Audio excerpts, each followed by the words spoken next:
Independence Day is now associated with alien invasion thanks to the Hollywood blockbuster by the same name. Recently, one of our very own viewers says he saw more than just fireworks on July 4th, and he sent us a video that has us asking, are UFOs somehow attracted to colorful aerial explosions like we are? Chatsworth, California, July 4th, 2018. John Lopez is celebrating with his family. Every year we go out in our backyard because we're able to see the fireworks. But instead of pyrotechnics, they see something far more startling.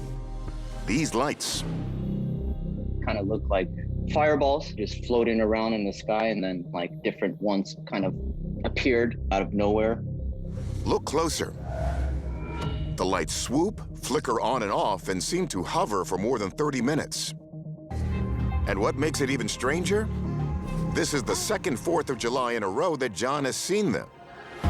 Mom, the UFOs are back. I swear to God. I swear. They're back. That's trip. Damn. So everyone was kind of shocked to see that. It left the Lopez family wondering, what had they seen and why does it recur on the 4th? Journalist and author Alexis Brooks is one of the leading authorities on UFO encounters. We've heard many stories of UFOs showing up repeatedly to individuals, but the fact that it was at the same time and in the same place, I haven't heard too often. You wonder if the fireworks display may have actually attracted these anomalous objects to the scene. Brooks wonders why the UFOs appear specifically on the 4th. Are they attracted to the light in the sky that the fireworks portray? Do they want to hide themselves in the midst of fireworks? Professor of anthropology Michael Masters notes there's a spike in UFO sightings on the 4th and brings up a theory that they could be trying to figure out exactly what we're doing. It sort of conjures up ideas of this galactic zoo model that we're being watched by these otherworldly beings fascinated by this strange ritual of independence where we explode these bombs in the air. But Independence Day has been around for 200 years. Why are the UFOs only showing up to watch now? One theory is that we've only recently become interesting as a species, now that we're building space stations and supercomputers. Let's see what our experts think of John's video. We did detect several consistent signatures across the video recordings, both made using similar make and model devices. So there is no evidence that we detected that these files were manipulated. So the videos are legit, but could they be picking up your typical 4th of July light show? I don't detect similarities with what I would expect to see from fireworks, because fireworks are a momentary lapse of light in the sky. They explode and then they vanish. There's just simply no evidence of that in these recordings. Astronomer and video effects designer Mark D'Antonio looks for other explanations, like planes or sky lanterns. Aircraft have to have Federal Aviation Administration mandated lighting. We don't see that here, so I'm ruling out an aircraft. The sky lantern is slow and moves on the prevailing winds in the sky. These objects are not doing that. They're moving any which way they want. And so that rules out sky lanterns. Our aviation expert, Tim McMillan, considers if the objects could be flares.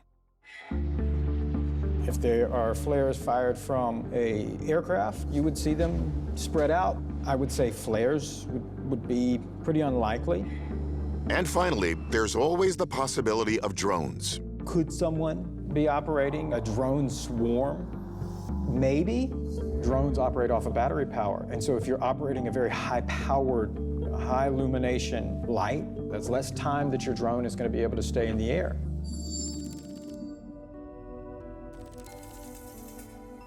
Our experts can only say these lights might be drones, but they can't be certain.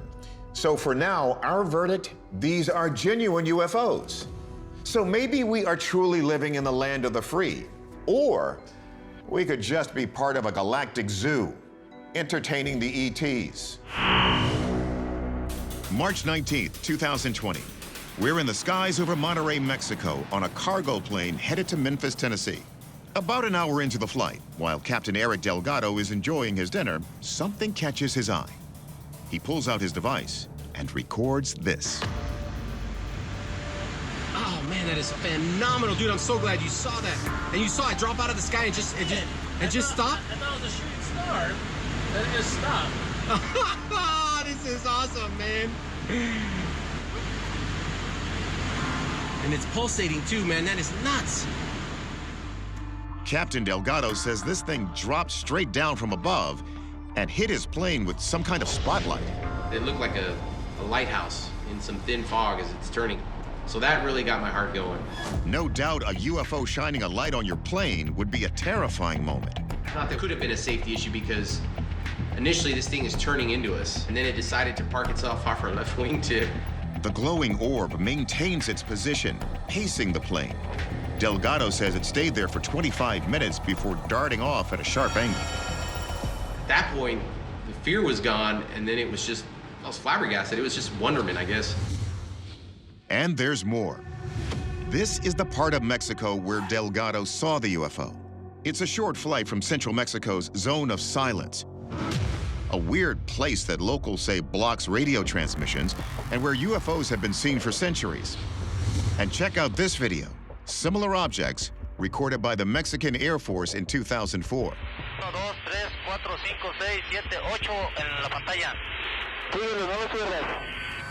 I guess now I can definitively say we are not alone. He's a pulsating orb. Look at that, dude. Look at that. So what's the story down in Mexico? We passed Captain Delgado's video on to some top aviation and video analysts, and you need to hear what they have to say. We turn back to Mark D'Antonio, who has spent 15 years doing image and video analysis. He first wanted to check if this orb could actually be the planet Venus, which is sometimes mistaken for a UFO. Number one, Venus doesn't move around in the sky like they saw it. And this object shone a light inside the cockpit of the aircraft. Planets don't have spotlights on them. So could it have been a meteor or a piece of space junk? Fun fact, there are about 130 million pieces of junk in our orbit. But look at how this meteor leaves a long tail, and only for a few seconds. That's not what this thing does. Aviation expert Tim McMillan. Meteors fly into the atmosphere, at a speed of 25,000 to more. You don't have something that's following you for 30 minutes. We can scratch that off the list. That's not going to be a good explanation. McMillan is equally convinced this was not another plane. If you'd had another plane that was flying in the vicinity, it would be operating the lights that are on either wing. So your green and red lights, anybody who's looked up in the sky has seen those blinking. And so you don't see anything else but that. Now, at 576 miles an hour, we can also rule out drones, because there is no drone that I know of that goes 576 miles an hour at 37,000 feet. And of course, other aircraft are supposed to show up on radar. But look at what happens when Delgado pans to the cockpit monitors. There's weather about 40 miles off our left wingtip where this thing seems to have disappeared. It may be the most inexplicable part of this whole incident. The orb never appears on Delgado's collision avoidance system or air traffic control's radar. You would see, if there was another aircraft in the vicinity where they're looking, which is in this region, you'd see a plane on this. So we don't see that, so there's definitely not another aircraft. You now have a case that's really, truly mysterious. This looks like there's mystery here. That was a UFO. You can look at the footage and form your own opinions. I'm not the story. The footage is the story. So America, time for the answer. Is it proof or not? Well, it's not a planet. There are no wings, and Delgado said it followed him. Now, we didn't see any evidence of the spotlight he described, but our verdict? A UFO, which is technically any unidentified flying object. July 13th, 2020, landscape gardener Ben Landrocombe is on a camping trip in Devon, England. There, in the sylvan silence, he comes upon a scene that looks anything but natural. When we walked about 15 minutes into the forest, it felt really eerie, and the woods were really dense and just felt a bit of an eerie place. Then there was this big, like a crater, like a perfect circle. Uprooted trees create an oval-shaped clearing. Take a good look. There's no evidence of professional logging or landscaping. We slow down the video, and you can see the damage seems to be about 60 feet across, with blown down trees right next to ones that are perfectly upright. Did something large land here? Well, it's definitely a mystery, and who knows what it could be, but I've never had an answer back to me straight saying what it is. So I'll still believe it's a UFO landing site. Journalist Aaron McCarthy says after it was posted, Ben's video made international headlines, with many comparing it to another English phenomenon associated with possible UFO landing sites. To me, whenever I see something like this, I think of things like crop circles, because they are just really pushed down with some force. It doesn't look natural. Southern England is the site of the famous Rendlesham Forest incident of 1980. Sightings of unexplained lights in the sky that became known as Britain's Roswell. So did Ben stumble upon the footprints of a British UFO, or something we can't even guess? We turn to our experts for a closer look. Our military analyst Tim McMillan considers the possibility that a secret or experimental aircraft might have crashed here. If you're talking about any type of aircraft, falling out of the sky or crash lands, you're gonna have an impact crater and you're going to see debris. So you would see a lot more going on. Definitely some physical evidence that would support any type of crash of anything. Now, some have suggested this could have been caused by a meteor. If such a strike created a crater here, it happened long enough ago for most of the displaced Earth to fill in. But these trees look like they were felled recently. They're still green. That doesn't really suggest that there was enough time for all of that meteor impact to have filled in and covered over in that kind of time. If it's not a meteor, what about meteorology? It doesn't take a terribly strong tornado to knock a tree over. Another possibility is what's known as a microburst, and that is something where a really intense downdraft forms within the thunderstorm, and it comes crashing out of the storm and then spreads out really violently, almost like you think about like a bomb went off. Tornadoes and microbursts are uncommon in England, but Hints looked up the weather history of that area to see if either is a possibility. So when I looked at the radar, there were a series of intense thunderstorms that were causing flooding and all sorts of damage throughout this part of England. My best guess is that, given the damage pattern, a concentrated gust of winds happened to tear through that particular part of the forest and knock those trees down. So, our verdict? Based on Dr. Hintz's analysis, we're going to say this seemingly supernatural event can be explained by the weather. Most likely a hyper-local wind burst of 90 miles an hour or so. But Ben says that can't explain the eerie, otherworldly feeling he experienced in those woods. To him, the mystery remains unsolved. November 2020, the Red Rock Desert of southern Utah. A helicopter crew and state biologists are counting bighorn sheep when something catches their eye. They land and make this astounding discovery. A large, shiny silver object tucked into an almost inaccessible canyon. It's just wild. Look closer. From every angle, it's clear this thing does not belong here. Utah keeps its location secret, but news leaks out on social media, and it's quickly labeled the Utah Monolith. U.S. Army vet David Serber takes all the secrecy as a challenge. I'm like, okay, I'm gonna find this place, right? It was probably 11 p.m., and I drove for 6 hours straight through the night to try to get there. David works his way deep into a canyon. I don't see anyone. Just after daybreak, he rounds a corner. There she is. And it's just there. I was like, oh God. And it was just a really cool experience to have a few minutes alone with it. There are a few things more iconic than a monolith, whether we're talking about the monolith that started 2001: A Space Odyssey or the obelisks of ancient Egypt. So when this mysterious metal monument popped up, it really sparked people's imagination. The idea being that possibly one of the ways that aliens would contact us would be to leave an information-laden monolith for us to investigate and discover.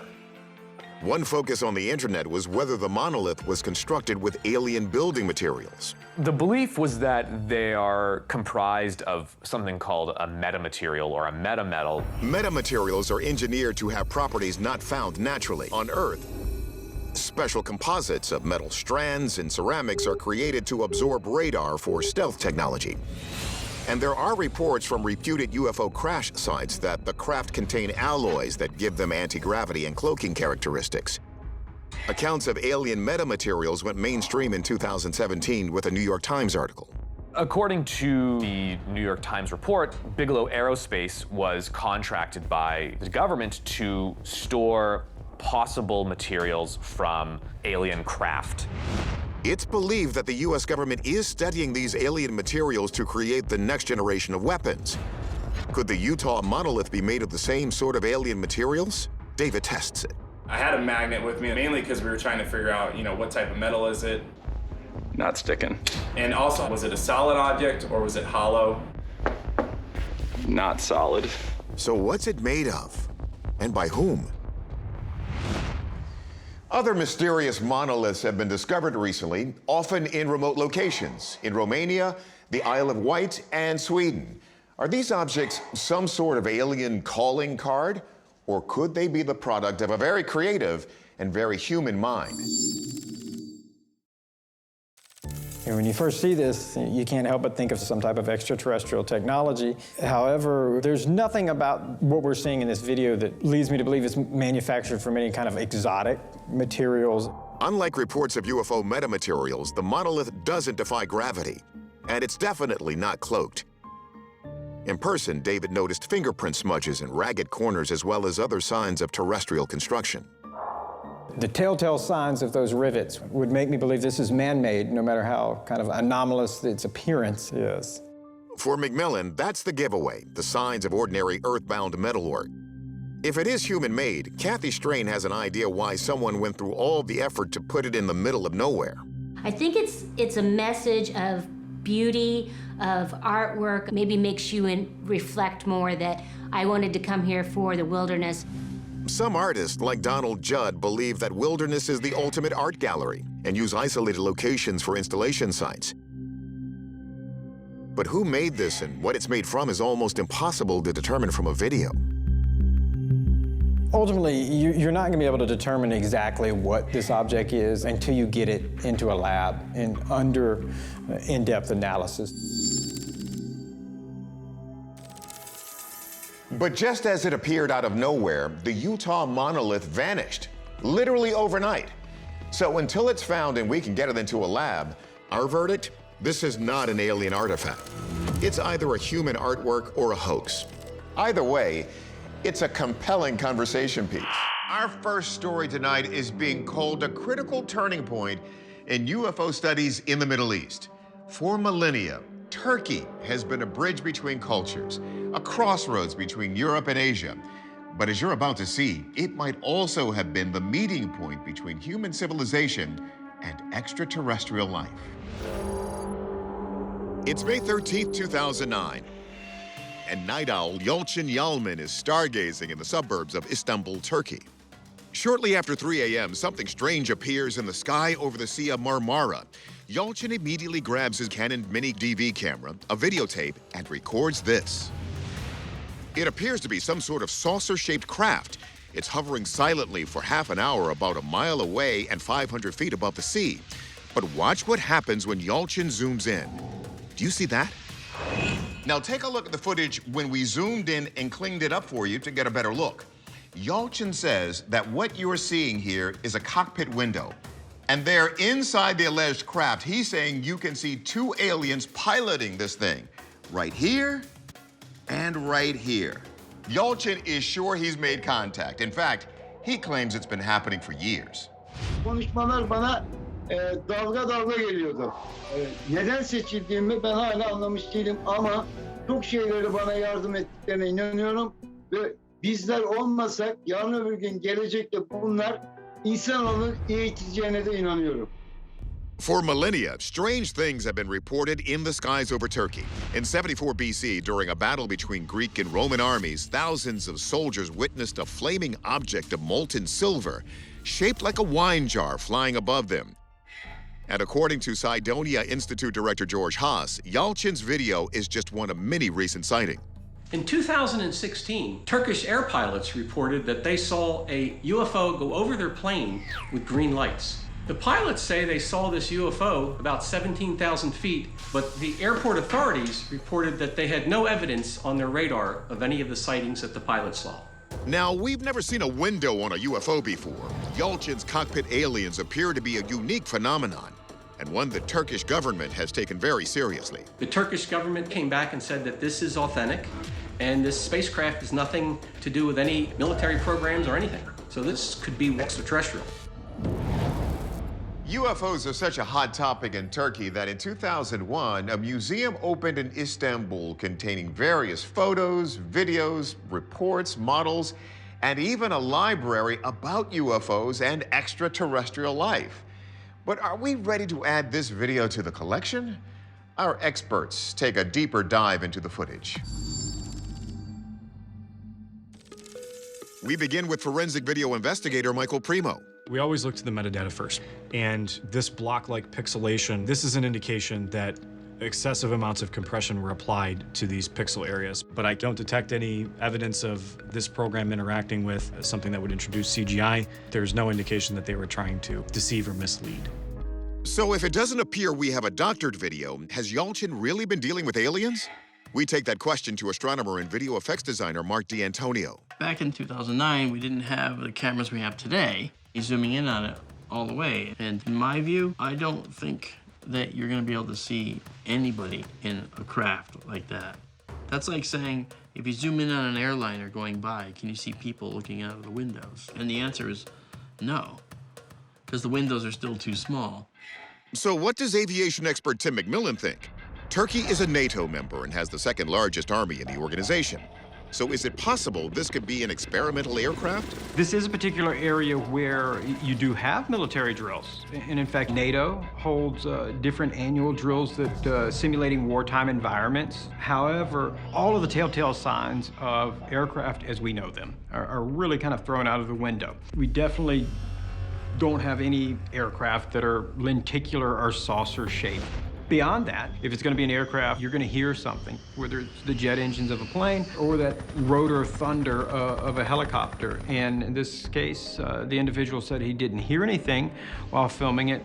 So what else could this be? McMillan has a theory. Whenever you're filming something over water, especially at a great distance, there can be some weird illusions that can make things look extremely unusual, including ships. They appear to float on the horizon in air, which is just an optical illusion. And so could we be looking at fishing vessels that are on the horizon, forming the top half of our dome-shaped craft, and the reflection of the lights in those vessels coming in onto the water surface at the horizon suddenly makes that nice saucer shape. And in fact, can deceptively make it appear like it's in the sky. Here's the problem though. Those optical illusions, often known as Fata Morgana, are typically seen lower over the horizon than where Yalçın was pointing his camera.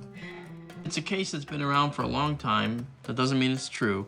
It just means it's not solved yet. Our verdict? We're going to classify it as a genuine UFO. Our experts make good points, and we'll agree that those images in the windows probably aren't alien space pilots. But that doesn't mean we can identify what this thing actually is until we get more definitive evidence. It's September 1971, and Sergio Loaiza is flying over Costa Rica's Lake Cote, photographing the terrain for the creation of a map. But once he lands and begins developing the pictures, one snapshot captures something at 10,000 feet that appears to be extraterrestrial. Take a closer look. At the edge of the frame, above the lake, is a shiny disc-like object bearing a striking resemblance to the quintessential flying saucer. Sergio recalls discovering the startling object. Se construyó el mapa y ahí fue donde nos dimos cuenta de que había una anomalía en la fotografía.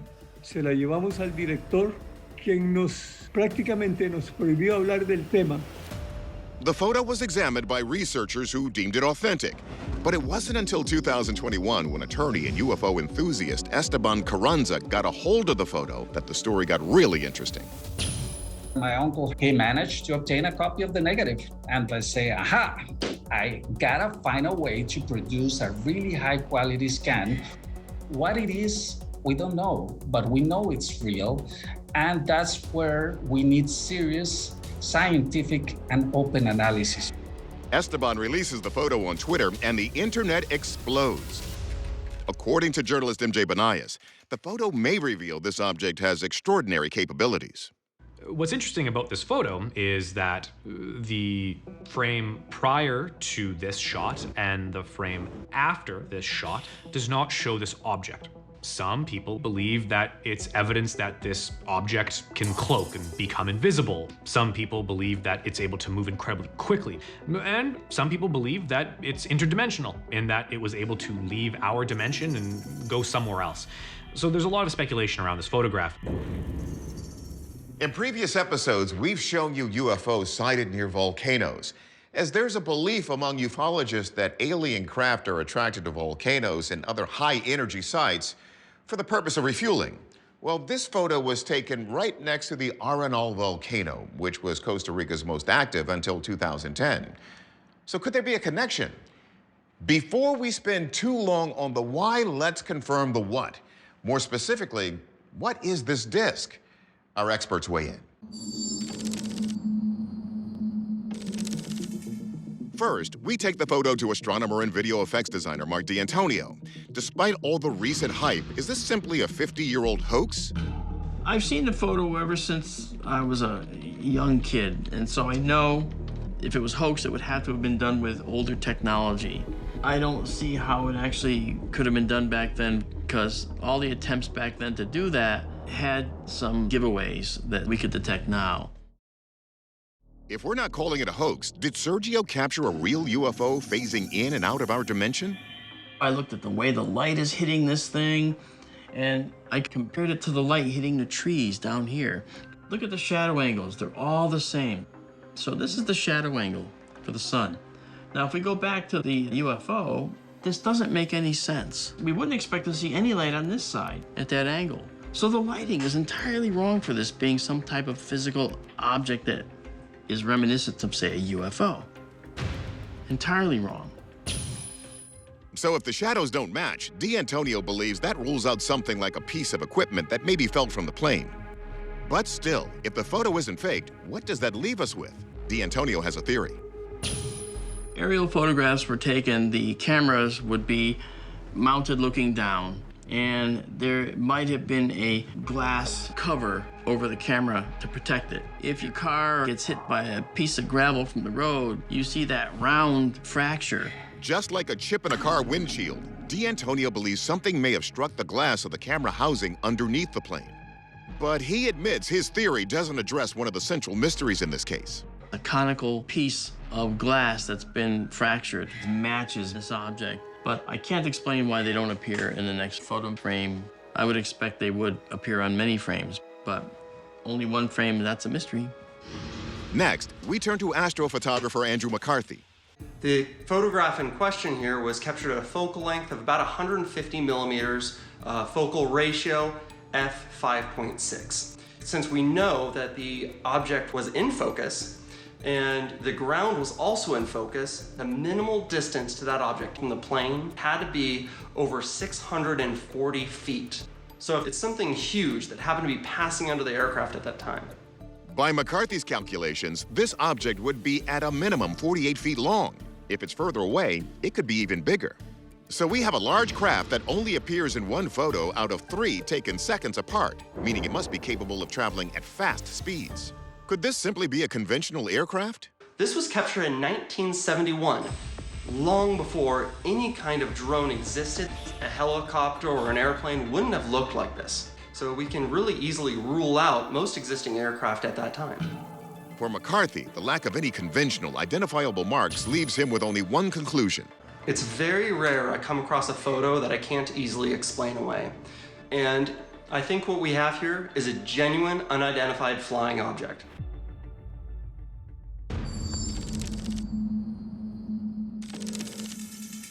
Our verdict, genuine UFO.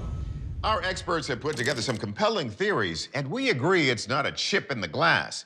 But as D'Antonio noted, if there is something real there, we still haven't accounted for the fact that the light and shadows don't match. Anyway, now we see why this photo is getting all the love.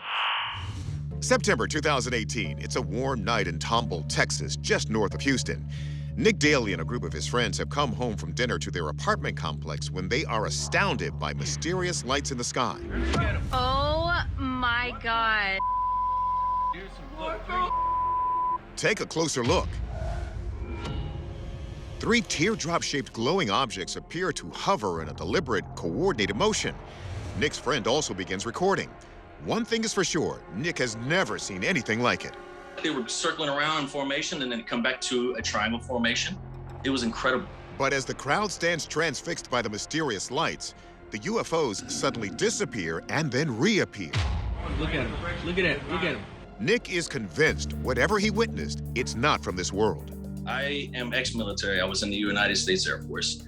I've never seen flares act like that. I've never seen planes like that. It looks like UFOs to me.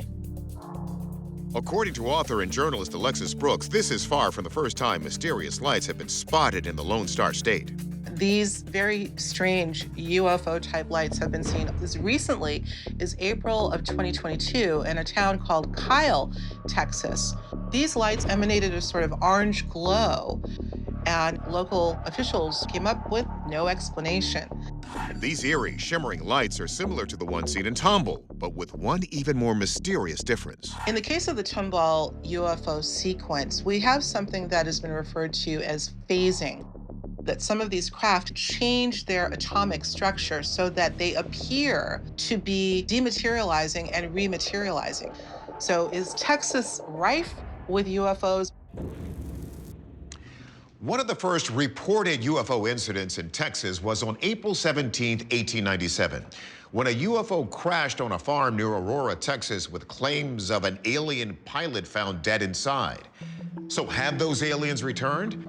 Or is there another way to explain what Nick and his friends saw? Let's ask the experts.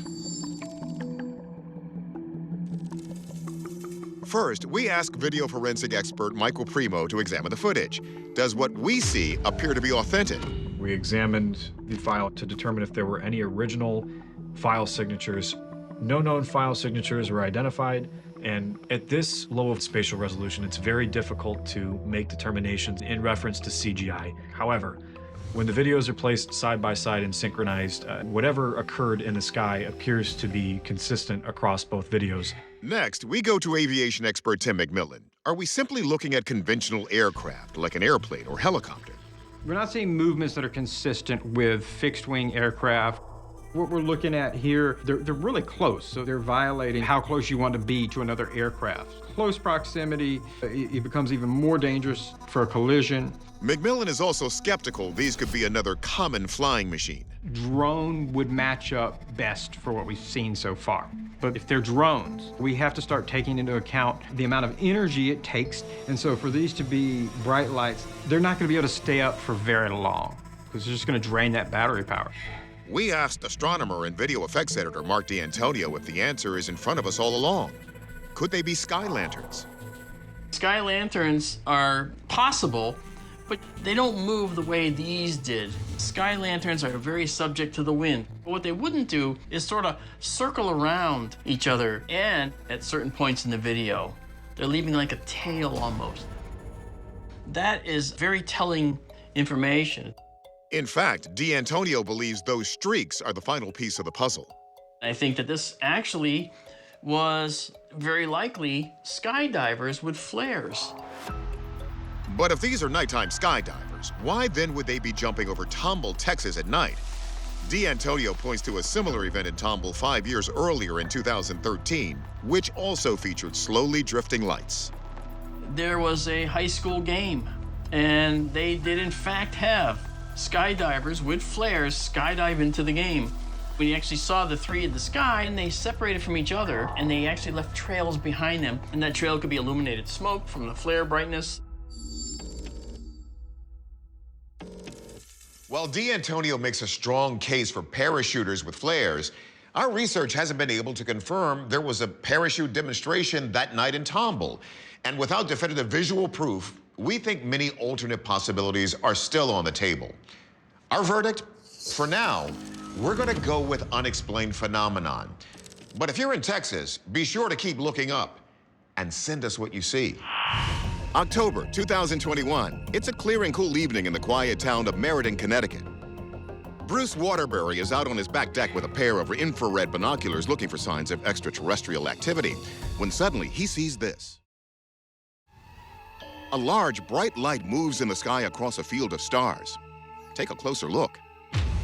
Its shape appears to be solid and close to a near-perfect circle. There are no blinking lights, and it doesn't appear to expel any exhaust or have visible means of propulsion.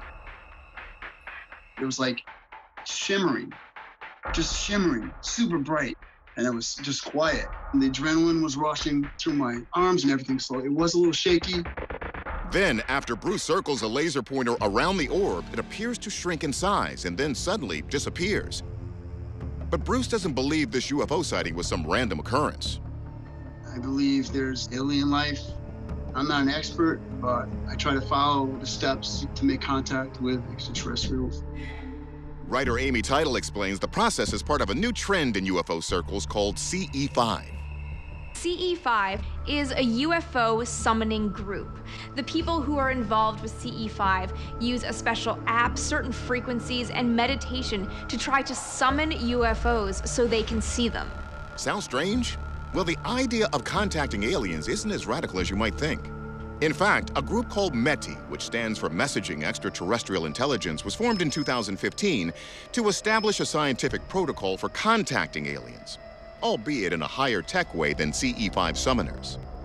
METI is a group that transmits interstellar messages via radio telescope, basically putting messages out into space in the hopes that someone will receive and hear them. In 2017, METI sent a message of scientific and mathematical equations to Lytton's star, which sits 12 light years from the Earth. Now, Lytton's star was chosen because of a planet in its solar system, GJ273b, which has been called a super-Earth. It's nearly 3 times as large as Earth and thought to be a good candidate for extraterrestrial life. But can UFOs be summoned from there or anywhere else? Let's see what our experts think. We begin with astronomer and video effects designer Mark D'Antonio to see if this might be some sort of aircraft. Aircraft have red lights, they have green lights, they have a bottom strobe. So we can immediately say it's not an airplane, and it's not a drone in my view because you'd have to have a very, very bright light, which wouldn't make any sense. And when you get UFO reports, you hear the object move through the sky at an unbelievable speed and then did a 90-degree turn to the left or right. But in this particular case, we don't see any of that. So if it's not a UFO, is it something more down to earth? An animal seen among the stars almost every evening. I have seen some night vision imagery of things that fly across the sky, but usually they're objects like bats. And creatures like bats have a very erratic flight pattern. Instead, D'Antonio points to the smooth motion and path of the object as a defining clue. If you look in the night sky, any night of the year, you can see upwards of anywhere from 5 to 10 satellites an hour. But if it's a satellite, why does it look like a glowing ball of light? D'Antonio thinks he has the answer.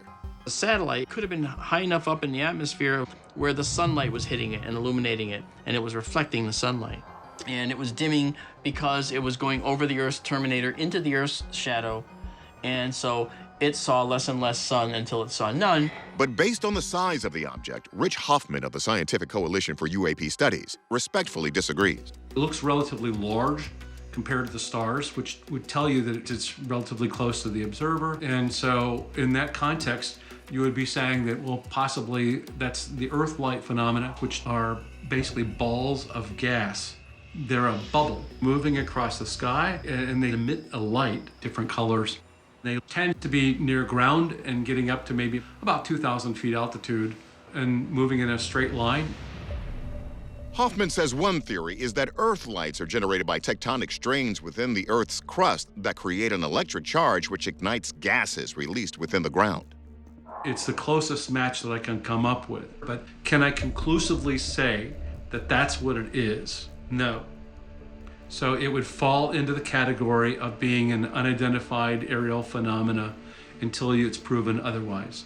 Because even when you want to call it something else, you need to really have that convincing evidence that supports the fact that that's what it really would be.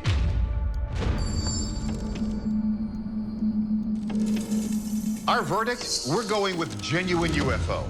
Although both our experts have good arguments, as Hoffman says, until we can get more definitive proof, we feel we can't say exactly what this is. But one thing we do want to make clear, using a laser pointer in the night sky is not only dangerous to pilots and aircraft, but illegal. So if you want to do any pointing at UFOs, use your finger instead.